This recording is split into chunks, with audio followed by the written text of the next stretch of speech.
ध्यान दिया है कि हमारे समाज में कुछ पारिवारिक संबंध धीरे धीरे अदृश्य हो रहे हैं। पहले हर बच्चे के माता पिता के अलावा चाचा, ताऊ, बुआ, मामा, मौसी जैसे ढेरों रिश्तेदार हुआ करते थे, लेकिन अब ये सभी मानो विलुप्त प्रजाति होते जा रहे हैं। भारतीय परिवारों में रक्त के कुल 5 रिश्ते समाप्त होने की कगार पर हैं। 1-2 पीढ़ी बाद संभवतः ये सभी संग्रहालय में सजा दिए जाएंगे। केवल अंकल और आंटी बचेंगे। इसे इस तरह समझा जा सकता है, यदि किसी दंपत्ति के 2 पुत्र और 2 पुत्री हैं, तो उनके सभी 5 रिश्ते यानी ताऊ, चाचा, बुआ, मामा और मौसी होंगे। यदि 2 पुत्र हैं लेकिन पुत्री एक ही है, तो उनकी जो संतानें होंगी उनकी कोई मौसी नहीं होंगी। मां के बाद बच्चों की कोई सबसे सगी महिला होती हैं, तो वो मौसी ही होती हैं। यदि किसी के 1 पुत्र और 2 पुत्री हैं, तो चाचा और ताऊ के रिश्ते नहीं होंगे। यदि 1 बेटी और 1 बेटा है, तो उनकी संतानों का न तो कोई चाचा होगा, न ताऊ, न मौसी। यदि 1 बेटा या 1 बेटी होती है, तो वो पूरी तरह से अकेला होगा।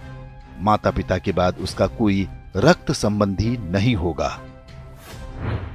सिंगल चाइल्ड फैमिली को उनका निर्णय तीसरी पीढ़ी यानी जिनके वो दादा दादी होंगे बुरी तरह प्रभावित करेगा। उनका पौत्र या प्रपौत्र इस संसार में अकेला होगा। उसे अपने रक्त के रिश्ते की आवश्यकता होगी, तो इस पूरे ब्रह्मांड में उसका अपना कोई नहीं होगा। इसलिए दंपत्ति को सिंगल चाइल्ड के निर्णय पर गंभीरता से विचार करना चाहिए। ये न केवल हमारे बच्चों को एकाकी जीवन जीने को विवश करेगा, बल्कि हमारी हिंदू परिवार व्यवस्था को भी नष्ट कर देगा। पश्चिमी देशों में सिंगल चाइल्ड पॉलिसी भारत से पहले आरंभ हो गई थी। वहां पर इसके भयावह परिणाम सामने आने लगे हैं। ब्रिटिश विद्वान डेविड सेलबॉर्न ने एक पुस्तक लिखी है जिसका नाम है द लूजिंग बैटल विद इस्लाम। इसमें बताया गया है कि पश्चिमी समाज पर इस्लाम का अधिकार होता जा रहा है और इसका सबसे बड़ा कारण एक शक्तिशाली परिवार व्यवस्था का अभाव है। यूरोपीय देशों में परिवार नाम की संस्था लगभग समाप्त हो चुकी है। लोग विवाह करना पसंद नहीं करते। समलैंगिकता, अवैध संबंध, लिव इन रिलेशन जैसी कुरीतियां सामान्य बात हैं। उन समाजों में ऐसे बच्चों की संख्या बढ़ती जा रही है जिन्हें नहीं पता होता कि उनके पिता कौन हैं। बूढ़े माता पिता को घर में रखने को कोई तैयार नहीं।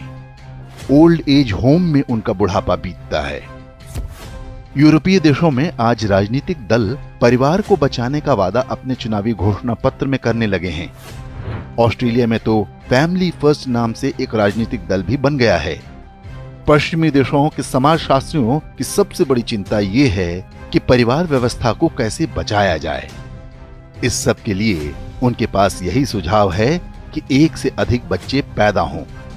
अब यही चुनौती भारतीय समाज के सामने भी खड़ी होने जा रही है। क्या हम समय रहते सतर्क हो पाएंगे या हमारे साथ भी वही होगा जो पश्चिमी देशों के साथ हो रहा है?